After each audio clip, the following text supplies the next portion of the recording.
If you've ever traveled to Japan, you've likely seen them. Massive buildings glowing with neon lights, filled with the loud clattering sound of thousands of tiny steel balls. Most tourists think they are just flashy arcades. Some know it's Pachinko, and it is a form of gambling. But here's the mystery. Gambling is technically illegal in Japan, except for government-run lotteries, horse racing, and a few other sports. Yet, there are thousands of Pachinko parlors in Japan, and Pachinko is an industry generating hundreds of billions of dollars, or tens of trillions of yen, and hundreds of thousands of jobs every year. However, even most Japanese people can't explain the legal magic behind it. Today, let's uncover the secret. To begin with, is Pachinko gambling? It certainly feels like so, considering you could win or lose hundreds of dollars or tens of thousands of yen in just a few hours. But the government's official stance is different. They would say no, it's legally classified as amusement. This logic is made possible by the three-shop system, or Santen Hoshiki. Here is how these three shops work with each other. First, you play Pachinko or Pachi slot in a parlor and exchange your winning balls or coins for prizes. You can choose general prizes like snacks and everyday items. If you don't want those, you receive a special prize. Special prize is usually a small plastic case containing a tiny piece of precious metal like gold. Very importantly, you never receive cash directly from the parlor. You leave the parlor with your special prize and look for a suspiciously tiny booth nearby, barely big enough for one person to sit in. You silently trade the prize for cash. It feels like a secret deal in a spy movie, but it's just daily life in Japan. These exchange shops only handle special prizes, but they must hold a second-hand dealer's license, because the official theory is that they are simply buying second-hand precious metals that players happened to receive from a Pachinko parlor. The final piece of the puzzle is the wholesaler. The exchange shop sells the gold back to a wholesaler, who then sells it back to the parlor. This invisible circulation is the three-shop system. The trick is that the parlor and the exchange shop have no relation to each other, even though they're located next to each other. In fact, they maintain a strict stance that they have no financial or organizational ties.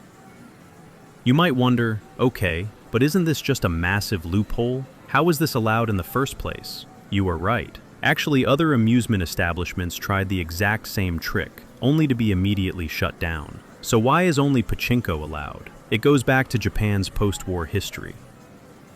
In the good old days of the early 1950s, Pachinko was a very simple and modest pastime. Players fired each ball one by hand, and the game moved slowly. Prizes were mostly everyday items like snacks, canned foods, and soaps. Since more than 80% of Japanese men smoked at the time, cigarettes were the most popular prize. However, things started changing as the machines evolved. New models with electric motors could fire rapidly. Suddenly, people could win, or lose, much more. If you had a lucky day, you would walk out with far more cigarettes than you could smoke for months. This created a business opportunity for shrewd individuals. They began waiting outside to buy those cigarettes from winners for a low price, then selling them back to the parlor for a profit. Very soon, organized crime, the Yakuza, took notice. They seized control of these territories to monopolize the trade, using it as a major source of funding for their criminal activities. The police noticed it too, and even considered a total ban. But Japan was still recovering from the chaos of the war. Pachinko was not only one of the few affordable entertainments for the public, but it was also a vital source of jobs. At that time, Japan's police force was fragile. The number of police officers per capita was much less than what it is today. If the police banned Pachinko completely, it would only push gambling underground, and thousands of people would lose their jobs, leading to more crime and social chaos. So the police had to choose, allow this visible business or face a dangerous shadow world. As a result, the three-shop system was invented as a necessary evil. It was a clever solution to kick out the mafia, all while creating legitimate jobs and maintaining the legal fiction that Pachinko was not gambling. Today, this system is operated more strictly than ever. In early days, the special prizes were just symbolic items with almost no value, like paperweights. But now, they use items with real market value. In Tokyo, tourists often notice small booths with the letters TUC, short for Tokyo Union Circulation. These are the exchange shops, and the prizes they handle contain real gold and silver. The system is so precise that the cash you get actually changes based on the global gold market. And here is the funniest part. If you ask a parlor staff where the exchange shop is, they will never tell you. They must follow the strict official principle that the parlor has no connection to the exchange shop. But if you look lost, the staff might whisper, "I'm not sure why, but most customers walk out that door and turn left."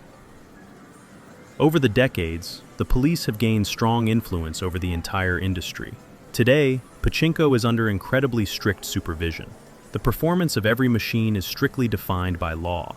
Manufacturers must submit their software programs for inspection, and machines must pass rigorous, real firing tests to ensure they meet legal payout standards before they can even be sold.